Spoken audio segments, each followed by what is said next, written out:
Assalamualaikum warahmatullahi wabarakatuh. Barengan sama gue Taufik Nubo. Dan hari ini kita bakal obrolin duet mautnya Logitech, yaitu Logitech MX Keys dan juga Logitech MX Master 3. Gue gak bakal bohong walaupun duniawi banget, tapi dua barang ini emang udah jadi inceran gue banget gitu ya. Lumayan lama sebenarnya, cuman somehow karena belum rezeki, jadi akhirnya belum bisa gue beli gitu kan. Sampai akhirnya di awal September 2021, teman-teman dari Logitech reach out to me dan nanya apakah gue pengen cobain. Jawaban gue tentu sesimpel as iya. Pas sampai barangnya nggak pakai lama langsung gue unboxing, dan jujur pas gue sambil unboxing gue lumayan deg-degan karena ada excitednya, ada senangnya, plus ada rasa takutnya. Senang dan excitednya megang barang ini emang bisa dibilang sebegitunya karena lumayan lama nunggu. Dan rasa takutnya adalah gue takut kecewa kalau misalkan ternyata barang ini tidak sesuai dengan ekspektasi gue. Ternyata rasa takutnya itu bisa dibilang hanya sedikit. Fik, setup ini harganya udah 2 juta lebih, lo masih bisa bilang ada kecewanya? Mungkin terkesan lebay gitu ya, tapi dengan form factor seperti ini gue tidak mempersiapkan tangan gue untuk nge-reach lebih jauh di saat pengen mengambil mouse. Itu sesimpel itu, tapi memang rasanya jadi kemana-mana. Peletakan keyboardnya jadi harus lebih miring, akhirnya tidak terlalu simetris dengan bentuk screen ataupun dengan bentuk laptop yang gue punya gitu. Jadi it's a bit here and there, adaptasi secara letak dan juga adaptasi secara penggunaan. Simple. Dan mungkin lo tidak terlalu into this kind of things, tapi itu yang personally gue rasakan. Tapi setelah 2 minggu penggunaan, akhirnya gue sekarang bisa gonta-ganti tanpa masalah dan tanpa rasa aneh gitu ya, menggunakan mechanical keyboard 75% atau 10 keyless, terus berganti lagi dengan MX Keys. There's no problem at all. Tapi ya, learning curve-nya memang seperti tadi yang gue bilang, sedikit lebih lama dibanding yang gue inginkan. 2 minggu. Secara bentuk dan feel sendiri, MX Keys ini mencoba memberikan kenyamanan di setiap keystroke yang kita berikan ya, dengan membuat satu buah spherical dish keys namanya di setiap keycaps-nya. Desain ini punya tujuan untuk ngasih efek yang pas antara keys yang kita tekan dengan sidik jari. Dan untuk posisi ngetiknya sendiri, si MX Keys ini jatuhnya single position, incline-nya nggak bisa lo mainin, tapi in a way it still has an incline. Sepertinya penggunaan wrist rest atau palm rest mungkin akan dibutuhkan.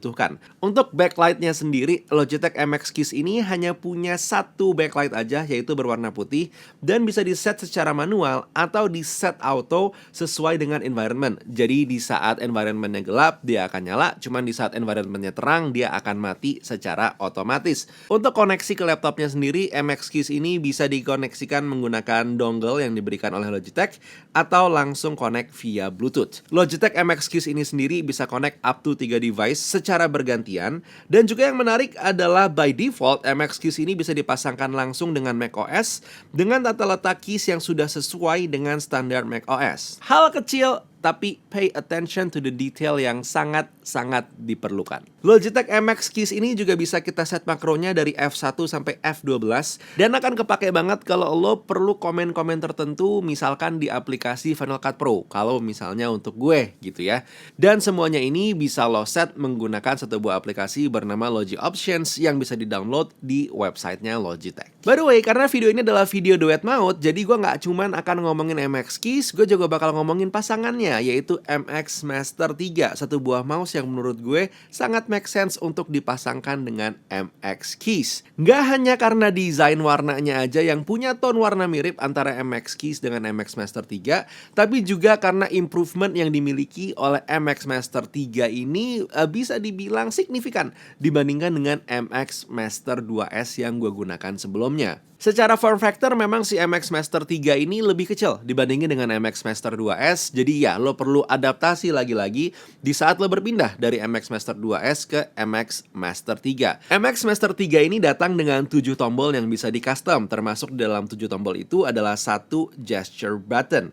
Ada satu vertical scroll dan juga satu horizontal scroll. Yang menarik adalah fungsi dari tombol-tombol MX Master 3 ini bisa banget lo assign custom key assignment. Dan ini jadi salah satu fitur andalan gue karena kepake banget untuk ngedit video menggunakan MX Master Series. Dan perpaduan custom key assignment yang ada di MX Master 3 dan juga MX Keys memang menjadi satu buah keunggulan tersendiri, terutama dalam editing workflow gue. Karena banyak banget buttons-buttons yang itu bentuknya 3 atau lebih harus diklik sekaligus, bisa digantikan hanya dengan one click away. Bahasanya begitu. Untuk DPI-nya, MX Master ini diklaim punya 4000 DPI, tapi yang gue suka banget by default, MX Master 3 ini punya settingan untuk beberapa aplikasi seperti Photoshop, browser, atau mungkin Final Cut. Dan buat yang bertanya-tanya gimana sebenarnya caranya meng-custom buttons dari MX Keys dan juga MX Master 3 ini, pada dasarnya simple, lo tinggal mendownload satu buah aplikasi bernama Logi Options yang bisa lo download dari websitenya Logitech, gratis, dan lo bisa ngeset beberapa hal yang memang bisa di-custom oleh device-device ini. Lo bisa lihat di sana dan tinggal bereksperimen sesuka hati kira-kira mana yang akan membantu workflow lo nantinya. I highly recommend kalau lo membeli kedua device ini, MX Keys dan juga MX Master 3, download si Logi Options dan custom buttonnya. Jangan sampai tidak, karena memang itu adalah salah satu kekuatan utama dari kedua device ini. Bisa membantu kerjaan lo sampai sebegitunya, walau sesimpel copy paste. Kebayang gak sih kalau lo pengen nge-copy terus nge-paste itu harus misalkan Ctrl C atau Ctrl V. Itu bisa digantikan hanya dengan satu klik button aja. It will help you a lot. Percaya sama gue. Tentu ada learning curve yang mungkin nanti tetap harus lo lakukan, tapi kalau gue pribadi nggak masalah. Pada akhirnya emang gue bisa bilang kedua device ini memang bukan kedua device yang budget, karena perpaduan dari keduanya kalau pada harga normal itu ada di harga hampir 3 juta atau mungkin 3 juta lewat gitu ya. Iya, gue tahu ini adalah perpaduan dua device yang premium, hanya tanda kutip untuk mouse dan juga keyboard. Tapi layaknya gadget-gadget produktivitas lainnya, kalau memang lo beli karena lo butuh, bukan karena lo pengen, dan lo bisa memaksimalkannya, this device will pay itself. Seperti biasa, dari project-project yang lo lakukan, terus juga hal-hal yang lo kerjain, lo akan dapat bayaran sampai akhirnya device yang lo beli ini menghasilkan profit. Ya, itu yang namanya investasi lewat gadget. Bukan gadgetnya harganya makin mahal, bukan. Tapi adalah lo invest di barang-barang yang membantu kerjaan lo, memperlancar, mempersingkat, akhirnya banyak waktu buat lebih banyak kerja lagi. Ya kurang lebih seperti itu. Tapi jangan lupa istirahat dan juga jangan lupa beribadah, karena itu penting ya.